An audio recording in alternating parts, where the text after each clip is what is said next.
So, Billy, a disappointing end to a disappointing season overall. I wouldn't call it a disappointing season, Jay. This is the first time we've ever played at this level of football. I'd say it's a disappointing end to a season. Yeah, for definite. You know, I think it's interesting to look at their reaction about, you know, they've been around the league a little bit longer than us, so, you know, they're absolutely over the moon to still be in it again next season, and that's what we should, you know, it was always going to be we got off to a great start, which was the first 12 games in, you know, when expectations flew through the ceiling.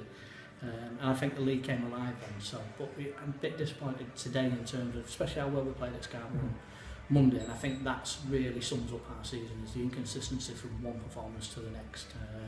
Thought Monday we were absolutely outstanding, thought today we were a little bit woeful in certain areas, and some of the players, you know, one or two on the beach already, and that doesn't wash at this level of football. You've got to keep going, and I think we didn't deserve anything out of the game today other than the two lads who got the goals. Josh Barrett, you know, what a great way to end the season for him. He's had an absolute superb season. He come on leaps and bounds. He wasn't in the side when I came to the football club. You know, he was in and out. He was a winger. He was a right back. He was, you know, what we've done with Josh has got him fully established at this level of football. And TC, you know, great to see him get on the score sheet again, because he had a great start to the season and picked up a few niggles, and, you know, to get the last goal of this season was befitting for him, really. Yeah, just looking at the game, do you think it was down to players' sort of end of season feel and winding down, or what did you put it down to? They didn't have an end of season feel, did they? So, you know, I put it down to what we've not sort of really grasped is the pace required off the ball in this league. I thought today we were lethargic, we played in the wrong areas, we passed in the wrong areas. I think, you know, the second goal was absolutely evidence of that, when we played backwards into full back, put ourselves under pressure, and then they nipped in and scored, and we'd have got away with all that in the camp. You don't get away with it at this level of football. But you know, that's where we are at this moment in time. You know, it's the end to our first season, and whilst we, you know, probably disappointed to finish where we finished, but in terms of establishing ourselves in this league, you know, very few teams have come through the leagues and gone straight into the next league. With this, I think what you've got to do now is build a team to compete in this league and then do well in the league above, and then it changes again when you get to Conference North and the Conference. Yeah, so just summarising on the league as our season, our first season in this league, as you mentioned. How would you sum it up briefly in terms of, I know we've had a lot of injuries that have certainly hampered us, but just summing it up. I would like to sum the season up. You know, it depends on which side of the fence you see.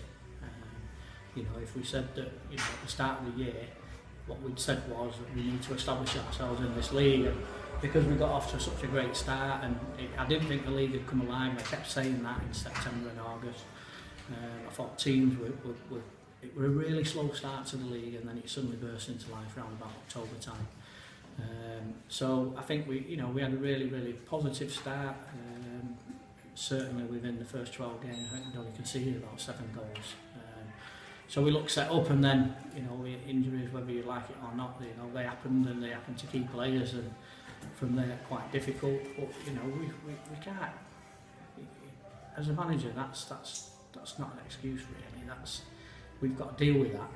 We've got to deal better with the injuries, you know, and if that means strengthening the depth, that's what we've got to do. So I think for us personally, you know, for me personally, having been so close in this league before, I understand it just takes time. You know, when you look at someone like Fars, who's been absolutely outstanding all season and missed out today, and we'll have to go into the playoffs, the lottery of the playoffs now. I still fancy them to go on and win that and get themselves, but Scarborough are in there now, and Lancaster, you know, we should. Huge success for them, and Phil Brown, I know him really well, and they've been at it for the last 5 or 6 years in this league. They've been there or thereabouts, they've had off seasons, they've got back up there, and they've rebuilt, and they built a squad to go on and win the league today, and we wish them well in their pursuit certainly in the Premier League next year. You know, it's certainly a big plus for them, but that's kind of where we want to be, you know, in and around that, and fingers crossed, you know, we'll be able to do that across course this summer. A word on Josh Barrett finally. He walked away with Supporters Player of the Year and Players Player of the Year. Just a word on him, how good he's been this season. When I came to the football club there, I said that, you know, if people give me a chance and people stay around it, and he was one of them that stayed around it. You know, in his first season he was sort of in, he was out, then he had a couple of niggles, had a few problems with hamstrings, so yeah, tremendous. Josh worked really hard, he's honest, he's hard working, he never misses training, he works outside of training himself, and his development as a footballer has only just begun, and the challenge for Josh now is to see just how far he can actually take it, and hopefully that will be with Taddy. Thanks for all your time this season, Thanks, Billy. mate.